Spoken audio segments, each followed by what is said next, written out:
The first signal arrived at 3:17 Coordinated Earth time, carried on a frequency no human transmitter had ever touched.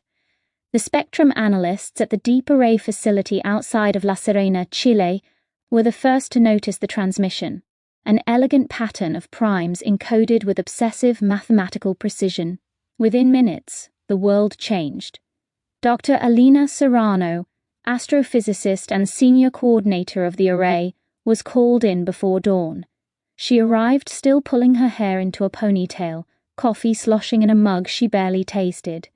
As she stepped into the primary monitoring hall, every console glowed with crimson notifications. "What am I looking at?" she asked, voice low. "An active lock," said her deputy, Ravi Kapoor. "They're scanning us, closely." The screen showed a moving lattice of data beams, like fingers made of light sweeping across Earth's upper atmosphere. No known communication protocol looked like that. No human machine could have produced it. For hours, the alien pulses intensified, sharpening, narrowing, slicing deeper into electromagnetic lines that we did not know existed. By evening, astronomers worldwide confirmed the origin, a vessel, massive, moving at interstellar velocity, slowing near the outer edge of the solar system.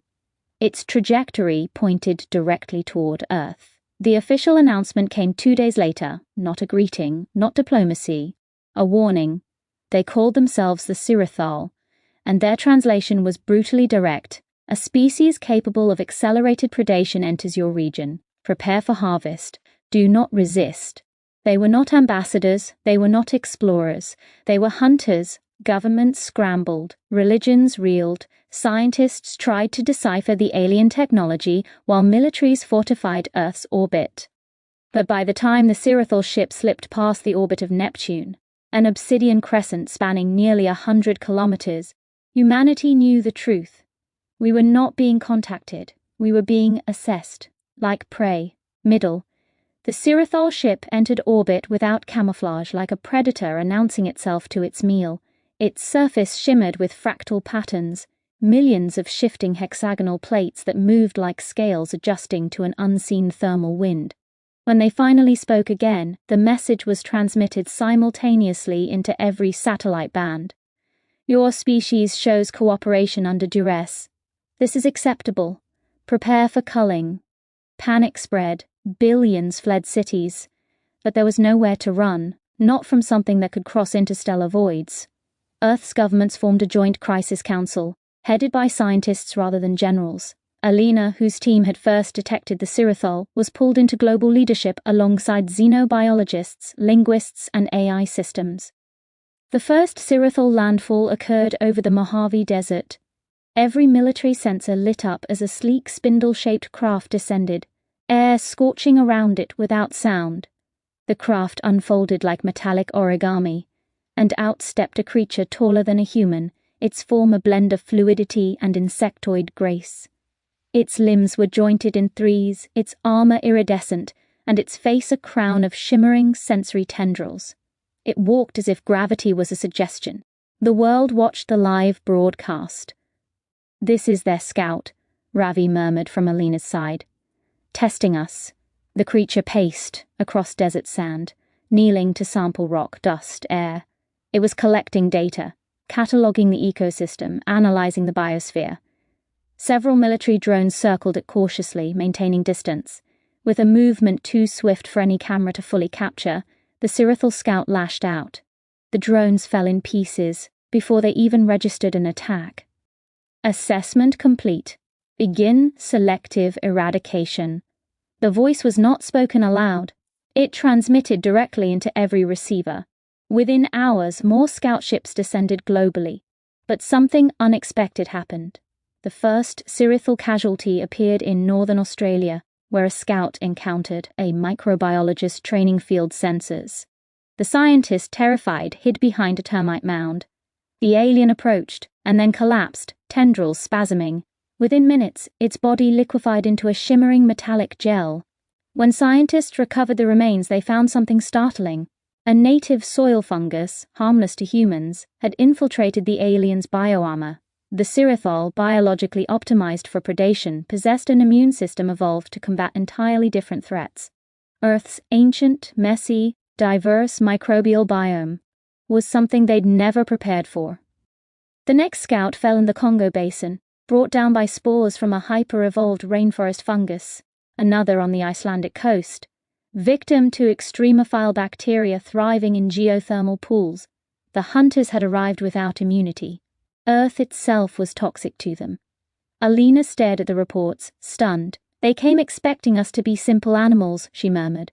"They didn't study the biosphere before they arrived. They assumed superiority," Ravi replied, "and missed what we really are, not weak, not defenseless. A species shaped by 3 billion years of evolutionary warfare." When the Syrithal realized the spreading microbial threat, they adapted quickly. Their armor sealed, their landing parties became more cautious. But the damage was done. Their biological systems were under constant attack. For the first time they were afraid. Earth responded. Joint military science teams devised a plan not to kill the Syrithal, too risky, too little known, but to communicate leverage. Not diplomacy, not peace, but mutual recognition. We are not easy prey.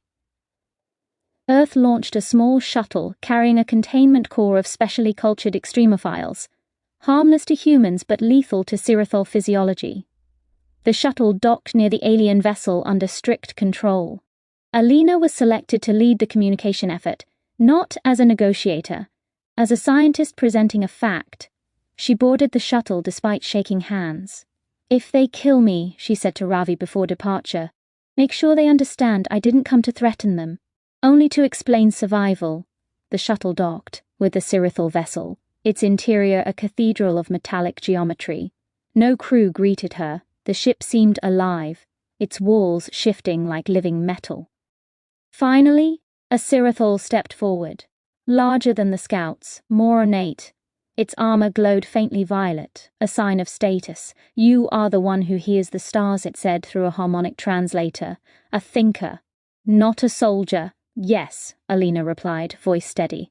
"I came to warn you. We require no warnings." The alien's tendrils flared. "Your species is fragile, chaotic, short-lived. You are not worthy prey. That's exactly why you're dying on our world," Alina said. The alien froze. She activated her tablet, projecting images, the dead scouts, the dissolving bioarmor, Earth microbes under high magnification swarming Syrithal tissues. "We evolved in a biosphere more hostile than any you've studied," Alina said calmly. "Our world is saturated with microbial life that adapts faster than any weapon. You did not analyze us properly." "We scanned your biology," the Syrithal answered, confusion rippling through its tendrils. "You possess no innate weaponry. No exoskeleton, no venom, limited strength, and yet we thrive," Alina said. "Because we build tools, we cooperate. We alter our environment instead of letting it kill us. And we've spent millennia battling microbes you never knew existed." The alien stared, unreadable. Alina continued. "If you attempt to harvest, every one of your soldiers will die within days. Your vessel will be contaminated next. You will lose everything. Not because we are strong, but because you assumed we were simple." Silence. The Syrithal leader coiled its tendrils inward, a gesture their translator identified as contemplation, or fear. "You claim your world is lethal to us," it said. "Yet you survive it." "Yes," Alina replied, "because we adapt, faster than you think, faster than you prepared for." The alien stepped closer. "What are you?" Alina exhaled. "We are survivors, not prey." The alien's tendrils flattened in what she would later learn was a sign of deep respect and alarm, ending. The Syrithal withdrew from Earth's orbit 3 days later, not because Earth threatened them with weapons, not because humanity fought back with force, but because they discovered what we truly are, a species hardened by a planet that never wanted us to live, yet we survived anyway. The Syrithal, for all their power, were creatures of a controlled biosphere, one where evolutionary chaos had been sterilized long ago. They were apex predators who had forgotten what it meant to struggle, Earth reminded them.